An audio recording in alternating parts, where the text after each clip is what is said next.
trouxe a peça aqui, ia vender com ferro velho, nada de negativo. Isso aqui é um pequeno torno que fizeram, né? Aí parece que não conseguiram fazer para ele puxar essa parte aqui. Vou explicar por quê, porque não tem a mola. Eu vou colocar uma mola dele aqui. Quando eu botar aqui, ele arrochar, e quando eu voltar, ele voltar e abrir, certo? Mas aqui o senhor lá, já vai jogar para o ferro velho. Eu digo, não, deixa que eu vou recuperar esse pequeno todo.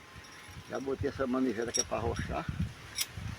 Eu vou só dar uma porca aqui dentro e outra fora, para quando eu arrochar aqui, ó, uma folga e a outra arrocha, certo?